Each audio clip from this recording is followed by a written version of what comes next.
இந்த புண்ணியமிக்க ரமதான் மாதத்தில் ஊரில் இருக்கிற வயசான ஹாஜிகள் உம்ராவுக்கு வரணும்னு ரொம்ப ஆசையாக இருப்பீங்க.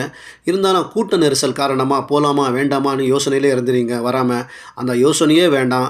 தாராளமாக வயசான ஹாஜிகள் ஊர்லேருந்து வந்து அழகாக நல்ல விதமாக உம்ரா முடிச்சுட்டு சந்தோஷமாக போகலாம். அல்லாஹ் சுப்ஹானஹு வ தஆலா எல்லாருக்கும் அந்த பாக்கியத்தை கொடுக்கட்டும். ஆமீன் ஆமீன் யா ரப்பில் ஆலமீன்.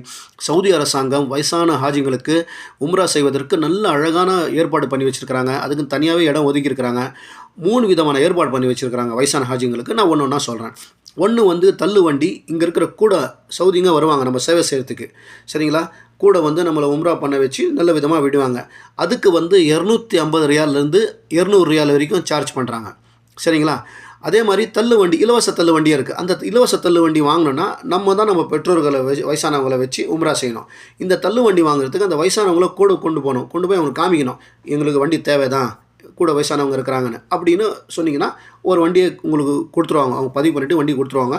அந்த வண்டி வாங்கிட்டு நீங்கள் பயன்படுத்திட்டு திருப்பி கொடுத்துடலாம். 2 3வது வந்து எலக்ட்ரானிக் வண்டி ஏற்பாடு பண்ணி வச்சுருக்கிறாங்க. இந்த எலக்ட்ரானிக் வண்டி தான் எனக்கு சரின்னு படுது. காசும் கம்மி.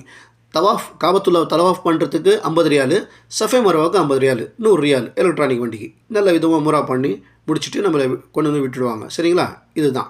அதே மாதிரி கொஞ்சம் ஆரோக்கியமாக இருக்கிறவங்க நோன்பு வச்சுன்னு உம்ரா செய்யணும்னு ஆசைப்பட்டீங்கன்னா, என் அனுபவபூர்வமாக சொல்கிறேன், நான் அப்படி தான் பண்ணேன். நீங்கள் வந்து நோன்பு வச்சுன்னு உம்ரா பண்ணணுன்னா காலையில் 7 மணிக்கு காபத்துல்லாக்குள்ளே போயிடணும். ஹரம் ஷரீஃபுக்குள்ளே போயிட்டிங்கன்னா கூட்ட நெரிசலே இருக்காது. காலையில் 7லேருந்து 11 மணிக்குள்ளே, 11 மணிக்கு மேலே தொழுகைக்கு வந்துடுவாங்க, கூட்டம் வந்துடும், சரிங்களா? நீங்கள் ஜோஹர் தொழுதுட்டு வரலாம். உம்ரா முடிச்சிட்டிங்கன்னா அங்கேயே இருந்துட்டு ஜோஹர் தொழுதுட்டு வரலாம். காலையில் 7 மணிக்கு போயிட்டிங்கன்னா காபத்துல்லாவை கிட்டேருந்து நீங்கள் தவாப் பண்ணலாம். எல்லாருக்கும் அந்த ஆசை இருக்கும் தானே செய்யும், காபத்துல்லாவை பார்த்திங்கன்னே தவாப் பண்ணணுன்னு.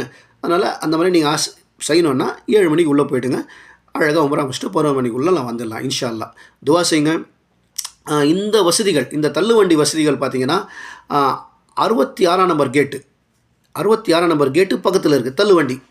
அதே மாதிரி நீங்கள் எலக்ட்ரானிக் வண்டி வாங்கணுன்னா அங்கேயும் இருக்குது, தள்ளுவண்டி பக்கத்துலேயே டிக்கெட் வாங்குறது இருக்குது. இல்லைனா கொஞ்சம் ஹரம் ஷரீஃபுக்குள்ளே வந்துட்டிங்கன்னா அங்கேயும் டிக்கெட்டு வாங்கலாம் உள்ளே, தள்ளுவண்டி இல்லாமல் எலக்ட்ரானிக் வண்டிக்காக, சரிங்களா? துவா செய்யுங்க. இந்த வீடியோ நிறைய ஷேர் பண்ணுங்கள், மக்களுக்கு கொஞ்சம் பயனுள்ளதாக இருக்கும். ஏன்னா இன்னும் ஒரு 25 நோன்பு கிட்டே இருக்குது, இதுக்குள்ளே உம்ராவுக்கு வரவங்களாம் இருக்கிறாங்க. ஸோ இந்த வீடியோ நிறைய நீங்கள் ஷேர் பண்ணிங்கன்னா உங்களுக்கு பயனுள்ளதாக இருக்கும். இந்த வீடியோவை பார்க்குறவங்க உங்களுக்கு பிடிச்சிருந்ததுன்னா எனக்காக துவா செய்யுங்க. என் யூடியூப் சேனலுக்கு சப்போர்ட் பண்ணுங்கள், சப்ஸ்கிரைப் பண்ணுங்கள் மறக்காமல். அஸ்ஸலாமு அலைக்கும் வரஹ்மத்துல்லாஹி வபரகாத்துஹு.